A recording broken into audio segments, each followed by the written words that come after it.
नमस्कार मित्रों, आप सभी का मेरे चैनल अक्षरोपॉमिस्ट में हार्दिक स्वागत है। मित्रों, इस हाथ का एनालिसिस करेंगे और देखेंगे किस प्रकार की संभावना है। हाथ को देखेंगे तो ऊपर का उंगलियों के हिस्से के कंपैरिजन में हथेली का हिस्सा काफ़ी बड़ा है।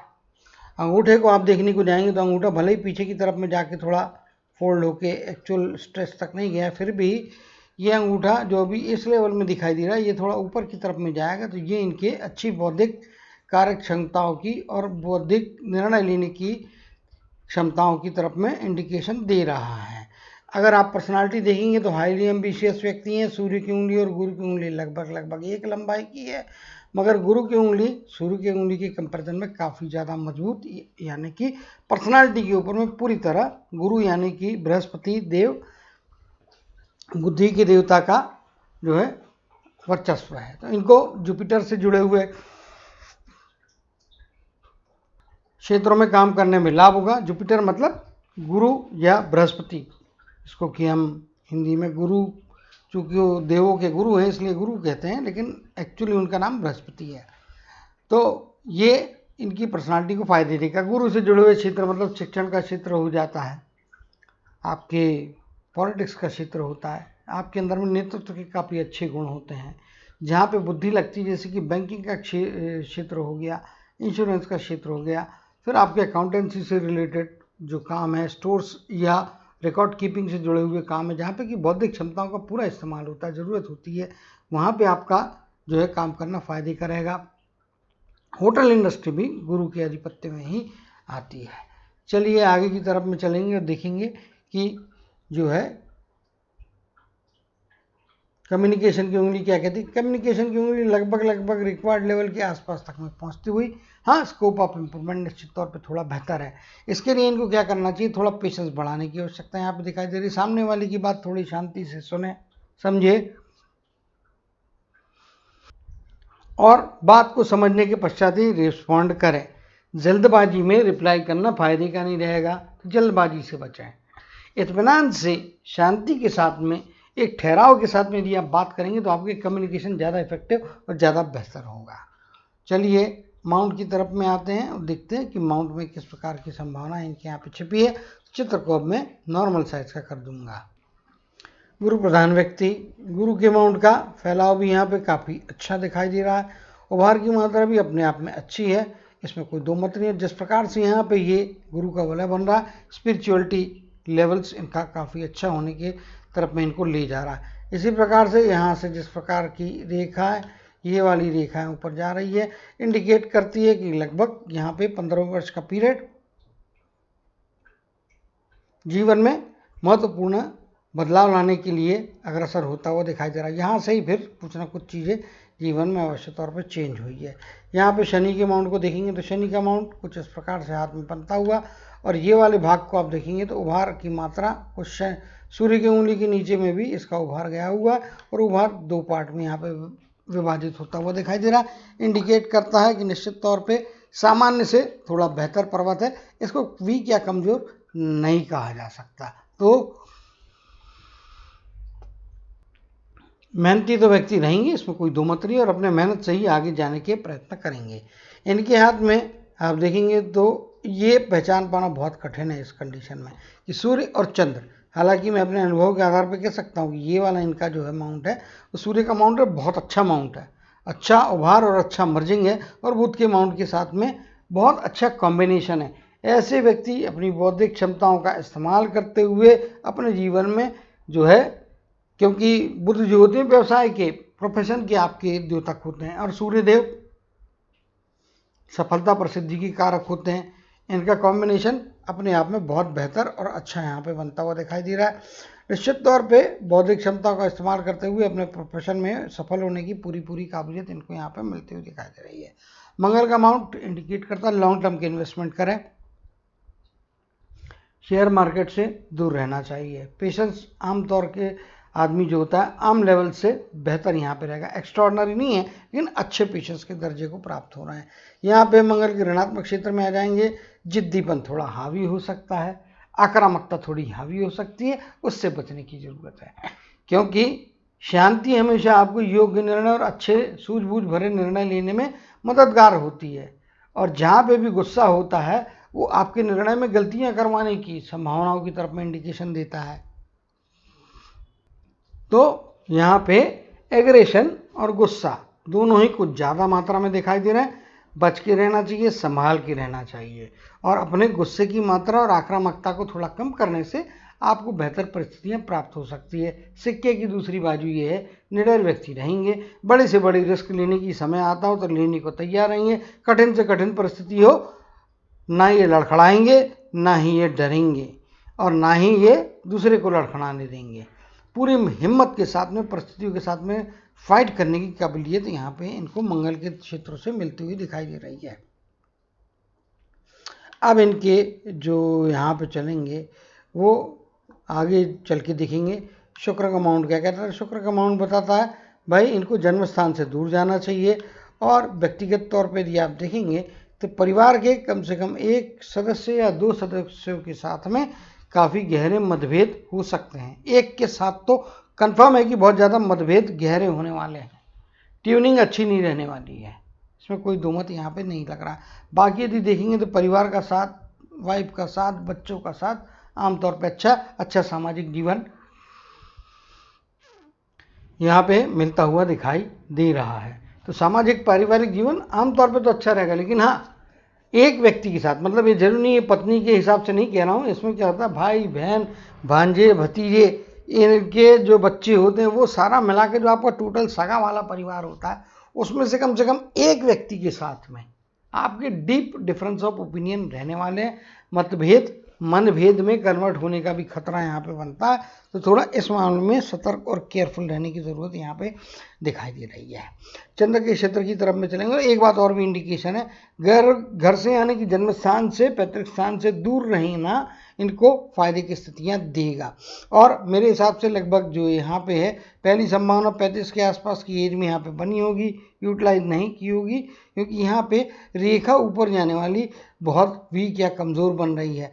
जीवन में बेहतर समय यहाँ पे आ रहा है। खैर चलिए चंद्र के क्षेत्र को पहले रीड कर लेंगे, बाद में लाइफलाइन की स्टडी के दरमियान में इन सब एस्पेक्ट को देखेंगे। तो यहाँ पे आप देख पा रहे होंगे स्पष्ट तौर पे ये जिस प्रकार से रेखा निकल के जा रही है, तो पहली बात तो ये इंडिकेट करती है कि 20वें वर्ष के बाद के ही पीरियड में भाग्य का साथ मिलेगा। कई लोग ऐसा होता है जन्मजात इनको भाग्य का साथ मिलता, वैसा नहीं है। 20-22 वर्ष की आयु के पश्चात से भाग्य का साथ इनको मिलना शुरू होता है।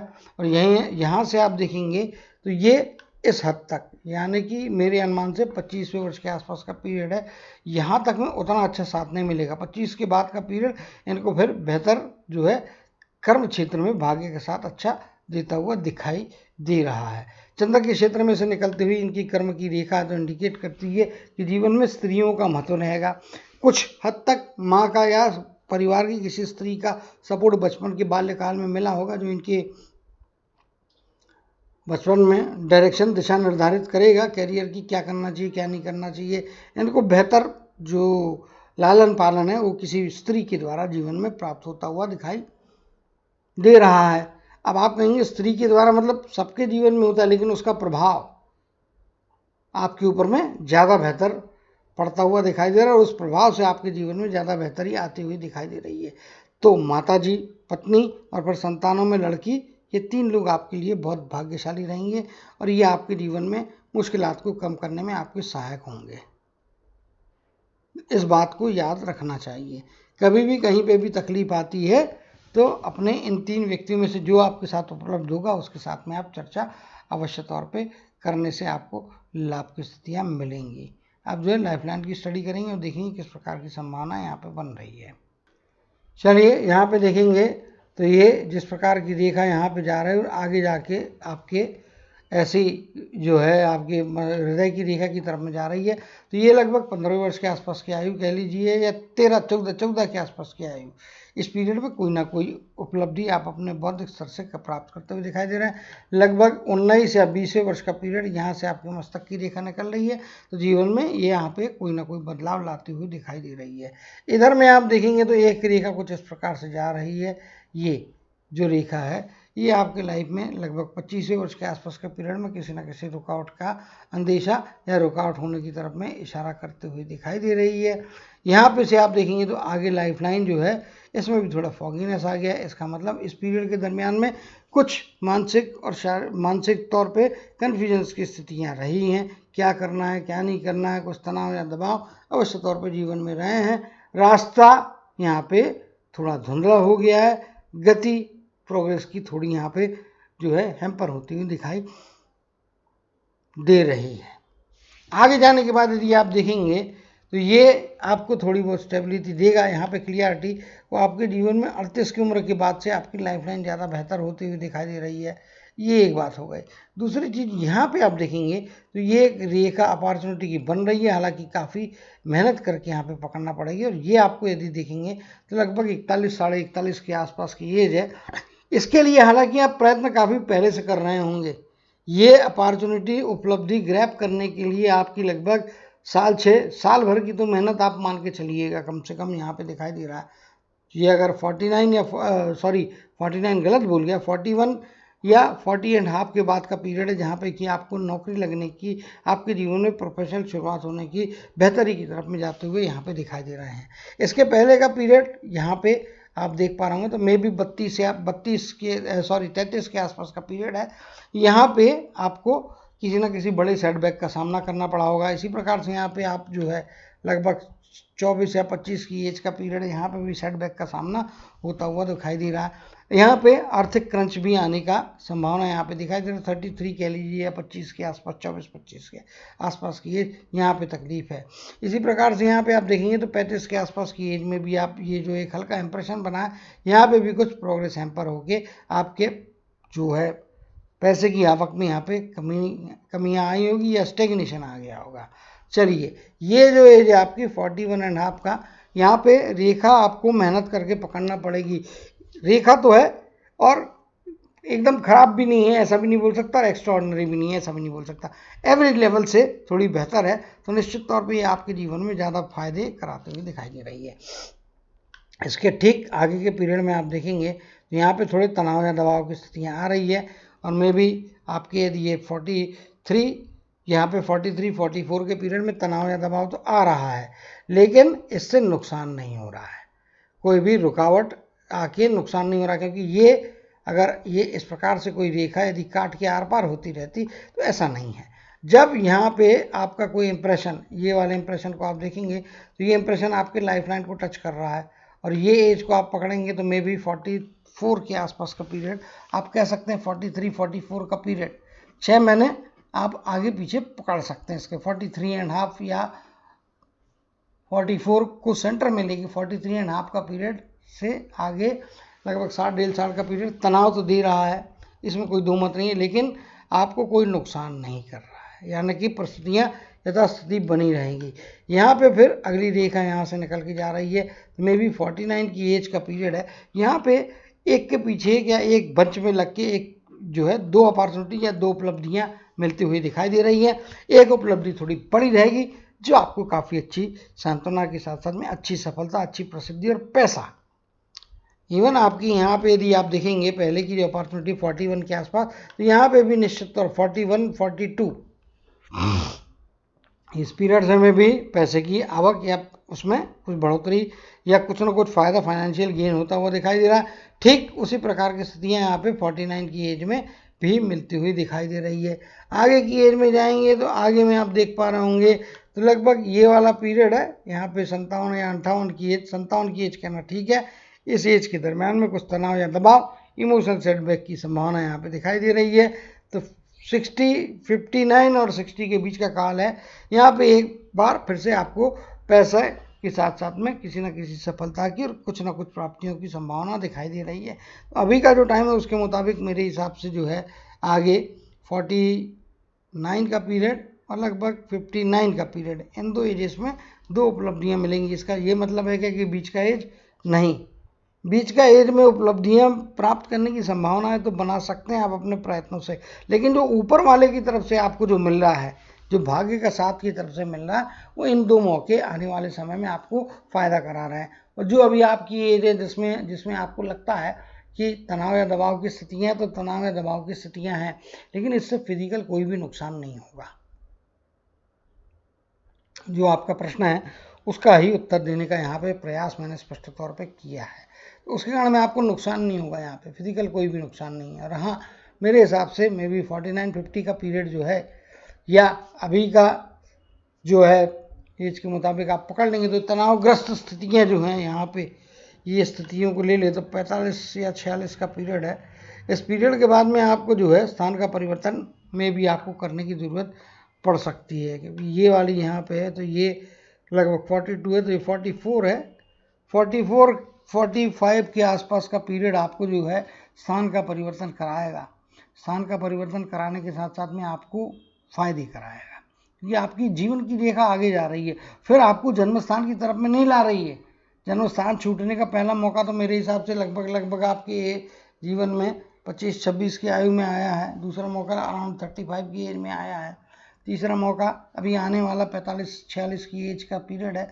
45 को सेंटर मान ले, 6 महीने आगे पीछे, इस एज के दरमियान में भी आपको जो है स्थान का परिवर्तन करना पड़ेगा मेरे हिसाब से, क्योंकि अगर क्या है उसके साथ में आपके तनाव जुड़े हुए दिख रहे हैं, और ये तनाव आपको जो है बाध्य करेगा कि आपको स्थान का परिवर्तन करना है, और ये तनाव स्थान का परिवर्तन करवाएगा, और उसके बाद से तनाव से आपको राहत मिलेगी, और आगे जाके 1-2 साल के पश्चात के पीरियड में उस तनाव से मुक्ति के बाद, यानी कि 48-49 की एज के आसपास के पीरियड में आपको है, 49 की टूवर्ड्स ज़्यादा है, या 48.5 कह सकते हैं आप, इस एज के दरमियान में कोई ना कोई उपलब्धि आगे जाने के लिए जंप करवाएगी। 59 की एज में भी सेम यही अवस्था यहाँ पे बनती हुई दिखाई दे रही है। अब देखिए आप इनकी जैसे कर्म की रेखा, ये वाले भाग में उतना स्पष्टता नहीं है, जिसके कारण मैं यहाँ पे मैं बोलता हूँ 25 की एज, ये 50 की एज हो गई, तो 25 की एज में से यहाँ पे आपके भाग्य की स्थितियाँ ज़्यादा बेहतर बनती हुई दिखाई दे रही है। एक रेखा जो यहाँ पे आपके चलती हुई आ रही है, यहाँ पे ये लगभग 30 या 31वें वर्ष के आसपास का पीरियड है। ये तो खैर निकल गया है, इसके बारे में ऑलरेडी मैंने एक्सप्लेन किया, तो कोई ज़रूरत नहीं है। जो कर्म की रेखा है उसके मुताबिक आप देखेंगे, ये वाली रेखा तो यहाँ से आके फेंट होकर ऊपर चली गई। एक कटिंग लाइन यहाँ पे दिखाई दे रही है जो इंडिकेट करती है कि 45 के आसपास की एज का पीरियड है आपका। यहाँ पे जो है 45 कह सकते हैं, हाँ 45 ही कहना ठीक है, क्योंकि ये वाली एज यदि 50 आती है, यहाँ पे 40 आएगी, 45 कह लीजिए, थोड़ा उसके पहले का मे बी 43 या 42 के आसपास का पीरियड होगा। इस पीरियड में भी कुछ आपकी जो इनकम है वो अप एंड डाउन हो रही है। 43, 44, 45 कहना ज़्यादा ठीक है। 44, 45 के पीरियड में इनकम अप एंड डाउन होगी, लेकिन इससे आप परिस्थिति को पार कर रहे हैं। पार कर रहे हैं, क्यों कर रहे हैं? क्योंकि आपकी कर्म की रेखा आगे जा रही है। कर्म की रेखा आगे जा रही है, फिर यहाँ पे एक इंडिकेशन आपको दे रही है कि ये लगभग, अगर ये 50 की एज है और इसको हम यहाँ पे 60 मानते हैं, तो आप जो है 59 की एज तक काम कर रहे हैं। 60 पे आप नहीं जा रहे हैं काम करते, 59 की एज। और यहाँ पे भी आप देखेंगे नीचे की तरफ में, जैसा कि हमने यहाँ चर्चा की थी, ये 59 की एज है।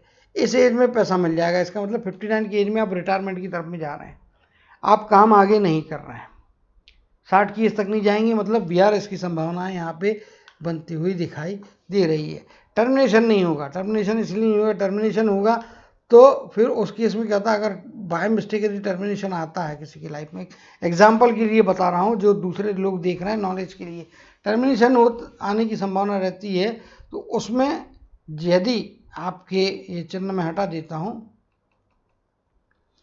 यदि ये जैसी आपकी यहाँ पे सिर्फ एक आड़ी लाइन जा रही है और यहाँ पे फिर यहाँ से फिर कर्म की रेखा आगे निकल रही है, ये ड्रॉ करने में थोड़ा नीचे से आ गई है मेरी, यहाँ पे आप देखेंगे तो यहाँ पे आके इनकी कर्म की रेखा रुक जा रही है और फिर ये पॉइंट से आगे निकल रही है।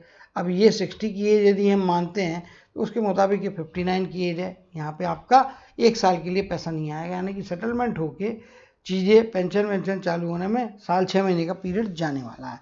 60 के बाद से आगे भी आपके हाथ में पैसा रहेगा, इसमें कोई दो मत नहीं है। ये तो स्पष्टता के साथ में यहाँ पे दिखाई दे रहा है। एक बात और बताना रह गई थी, एज का स्पैन। एज का स्पैन यहाँ पे इनके काफ़ी लंबा है। 70 की आयु है, तो इसके मुताबिक आप 70 की मार्किंग है, इसके मुताबिक आप देखने जाएंगे तो लगभग 77-78 के आसपास की एज, टचिंग टू 80, इसीलिए कैलकुलेशन पर्पस के लिए हम 80 की आयु यहाँ पे मानेंगे, जो कि एवरेज से ज़्यादा लंबी आयु यहाँ पे इनको मिलती हुई दिखाई दे रही है। चलिए कर्म की रेखा की तरफ में वापस आएंगे। यहाँ पे आप देखेंगे ये एक हल्का सा गैप है, इसके बाद आप देखेंगे तो ये इंप्रेशन टोटल टॉप तक जा रहा है। जब टॉप तक इंप्रेशन जाता है तो ये इंडिकेट करता है कि भैया आपके हाथ में पैसा ओल्ड एज में भी रहने वाला, पैसे की कमियां आगे जाने के बाद में पड़ेगी नहीं पड़ेगी। तो ये आपके लिए एक अच्छी बात है यहाँ पे कर्म की रेखा के हिसाब से। ये जो मैंने बोला है ये 52-53 के आसपास की एज है। यहाँ पे आपको थोड़ा पैसे के मामले में थोड़ा केयरफुल रहना है, पैसे से संबंधित कोई रिस्क नहीं लेना, बड़ी प्रॉपर्टी ना खरीदे तो अच्छा है। इस पीरियड के दरमियान में किसी इन्वेस्टमेंट की तरफ में भी ना जाए, क्योंकि पैसा तो रहेगा, पैसा नहीं है ऐसा नहीं है, पैसा रहेगा,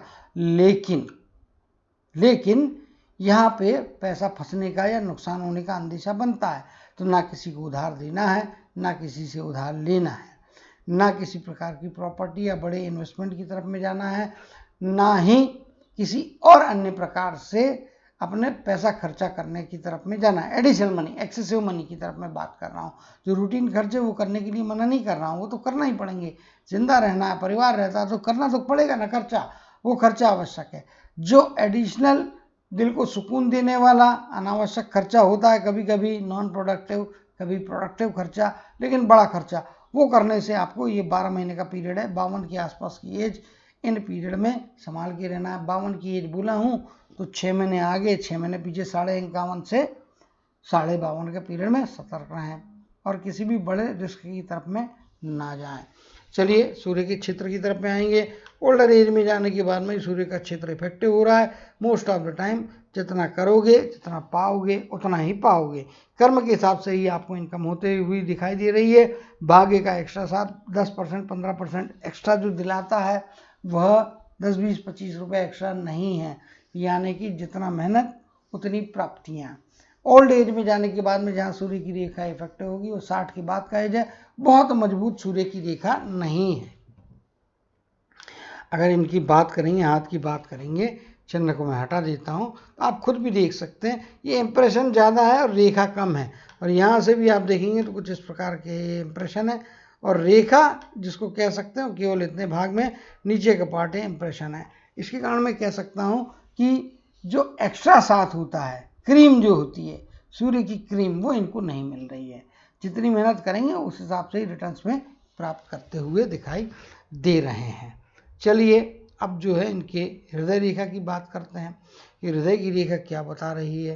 हृदय की रेखा यदि आप देखेंगे मोस्ट ऑफ द टाइम तनावपूर्ण स्थितियों का सामना, क्योंकि फॉगीनेस ज़्यादा है। रेखा पतली जरूर, पतली तो नहीं है, लेकिन रेखा दिखाई तो दे रही है और उसके साथ साथ में फॉग भी है। पतली रेखा हो या मोटी रेखा हो उतना बहुत फर्क नहीं पड़ता है, रेखा होना चाहिए, इसमें पहली रिक्वायरमेंट है। और फिर रेखा यदि स्पष्ट हो और बहुत पतली भी ना हो और बहुत जाड़ी भी ना हो, अप्रोप्रिएट हो, वो सबसे अच्छे रिजल्ट देती है। इवन पतली रेखा भी हो तो अच्छे रिजल्ट देती है। ज़्यादा फैला हुआ मोटी रेखाएं या ज़्यादा लाल रंग की रेखाएं उतने बेनिफिट नहीं कराती हैं, या ब्राउन कलर की रेखाएं उतने बेनिफिट नहीं कराती है। फिर वो आपके जो है ब्लड प्रेशर को हाई रखती है। तो वहाँ पे जो चीज़ें हैं इनकी यहाँ पे तनावग्रस्त स्थितियों की तरफ में इंडिकेशन देती है। Most of the time life में तनाव बना रहेगा, ज़्यादा सोच विचार की परिस्थितियों से बचना चाहिए, और तनाव परचेस करने की आदत से भी थोड़ा बचने की ज़रूरत दिखाई दे रही है। बाकी स्वास्थ्य के मामले में यदि हम बात करेंगे तो ओल्डर एज में जाने के बाद में तो कुछ वरांस है, और 70 के बाद कह लीजिए आप, यहाँ पे फिर तकलीफ़ें हो रही हैं और कुछ हॉस्पिटलाइजेशन के साथ साथ में आपके जो है बड़ा खर्चा होगा स्वास्थ्य के ऊपर में, इसमें कोई दो मत नहीं है। और ऑपरेशन भी हो सकता है, और संभावना 60-40 की है ऑपरेशन, लेकिन ऑपरेशन होने के चांसेस मेरे हिसाब से ज़्यादा हैं। तो 70 की आयु के आसपास का पीरियड रहेगा। आगे इसके कारण में आपकी शारीरिक ऊर्जाएं, क्षमताएं कम हो जाएंगी। परमानेंटली बिस्तर पर नहीं पड़े रह रहे हो, लेकिन आपको मदद लेते रहना पड़ेगी, मदद की ज़रूरत पड़ेगी, और परिवार आपको मदद अवश्य तौर पे ओल्ड एज में जाने के बाद में प्रोवाइड करेगा। तो ये भी चीज़ आपके लिए एक अच्छी यहाँ पे दिखाई दे रही है। स्वास्थ्य में गिरावट ये कोई अच्छी बात है ये नहीं कह रहा हूँ। अच्छी बात क्या है, परिवार का साथ मिलेगा, परिवार का सपोर्ट मिलेगा, बच्चे आपका ध्यान रखेंगे, ये आपके लिए फेवरेबल या अच्छी पॉजिटिव बात हो सकती है। चलिए आगे चलते हैं, मस्तक की रेखा के बारे में चर्चा करेंगे और देखेंगे मस्तक की रेखा क्या कहती है। इनकी पहले ही मैंने ऑलरेडी एक्सप्लेन किया हुआ था इनके शुरुआती दौर में कि ये यहाँ से आप देखेंगे तो ये पॉइंट से मस्तक की रेखा निकल रही है, तो मैं भी 17 या 18 वर्ष की आसपास, 18 के आसपास का आयु, यहाँ से यहाँ पे कुछ ना कुछ पहली उपलब्धि की तरफ में गए होंगे, अपने लिए कुछ करने की या कर्म क्षेत्र में कदम रखने की, समझदारी की बेहतर स्थितियों को प्राप्त करने की एक शुरुआत है। यहाँ से पहले का जो समय था उसमें परिवार की छत्र छाया, परिवार के सोच विचार की छाप आपके ऊपर में हावी थी, लेकिन यहाँ पे वो चीज़ नहीं होगी। यहाँ से फिर आप अपने लिए सोच के समझ के अपने जीवन में अपने कार्य करने के लिए अपने तरीके से आगे बढ़ने की योग्यता यहाँ पे प्राप्त करते हुए दिखाई दे रहे हैं। बुद्धि के हिसाब से देखेंगे तो मेरे हिसाब से महत्वपूर्ण पीरियड में भी 30 या 32 के आसपास के आयु का पीरियड रहेगा। यहाँ से कुछ ना कुछ चेंजेस हैं और ये चेंजेस आपके जीवन में बौद्धिक चेंजेस हैं, यानी कि निर्णय की प्रक्रिया, सोचने समझने की प्रक्रिया और जीवन को होल अंडरस्टैंड करके उसके ऊपर में क्या करना है, इस प्रकार की किस प्रकार के निर्णय लेना है, ये जो प्रक्रिया है इनमें बौद्धिक क्षमताओं में और ये निर्णय की प्रक्रियाओं में लगभग 30 की आयु के आसपास के पीरियड में और उसके बाद के आगे के पीरियड में ज़्यादा बेहतर स्टेबिलिटी आ रही है, ज़्यादा बेहतरी आ रही है, ज़्यादा सोच समझने की क्षमताओं में बढ़ोतरी हो रही है। तो ये चीज़ यहाँ पे स्पष्ट तौर पे आपके लिए फ़ायदे देती हुई दिखाई दे रही है। ये एक अच्छी बात यहाँ पे हम कह सकते हैं, अच्छी शुरुआत है और अच्छा फ़ायदा देने वाली स्थितियाँ यहाँ पे स्पष्ट तौर पे बन रही है। चलिए अब जो है आगे देखेंगे कि राहु का ट्रायंगल हाथ में है या नहीं है। तो राहु का ट्रायंगल तो नहीं है, इसका मतलब सीधे सीधे ये होता है कि पैसा कमाने की क्षमता नहीं है, ऐसा नहीं है, पैसा हाथ में नहीं रहेगा ऐसा भी नहीं है। ये कर्म की रेखा बहुत तगड़ी है इनकी, आप यहाँ पे देखेंगे बहुत तगड़ी है और इस पॉइंट तक में भी यहाँ पे जो है ये पॉइंट भी तगड़ी है, फिर यहाँ से दोबारा चालू हो जा रही है। तो जैसा कि मैंने बताया 59 की एज, इस एज में ये पैसा कमाने की प्रक्रिया से, नौकरी की प्रक्रिया से रिटायरमेंट ले लेंगे, VRS लेंगे, पैसा मिलेगा, इसमें कोई दो मत नहीं है, लेकिन बैंक बैलेंस बहुत बड़ा बने इसकी संभावना मुझे यहाँ पे कम दिखाई दे रही है। पैसा आते रहेगा, पैसा जाते रहेगा, पैसा कमाते रहेंगे, पैसा खर्चा करते रहेंगे, क्योंकि यहाँ पे कुछ इस प्रकार के इम्प्रेशन ही बने हैं। एक भी ऐसी कोई कंटिन्यूस लाइन नहीं है जो इसको कंप्लीट करके ये साइड से, यहाँ तो है ये मस्तक की रेखा है, ये आपके कर्म की भी रेखा है, लेकिन नीचे जो बेस होना चाहिए आपके प्रोफेशन या बुद्ध की तरफ में जाने वाले, वो बेस नहीं है। इसके कारण मैं बोल सकता हूँ कि पैसा तो आपके हाथ में कमाएंगे आप, इसका ये मतलब नहीं होता, लेकिन हाथ में रुकेंगे नहीं। रोक के रखने के लिए जैसा मैंने बताया, इवन आपके मंगल के क्षेत्र में भी बताया मैंने, शेयर मार्केट से दूर रहिएगा sir, short term money gain के चक्कर में मत पड़िएगा, नहीं तो तकलीफ हो जाएगी। लॉन्ग टर्म के गेंस में पैसे रहते हैं तो डाल सकते हैं, हालांकि अभी हो संभावना नहीं है।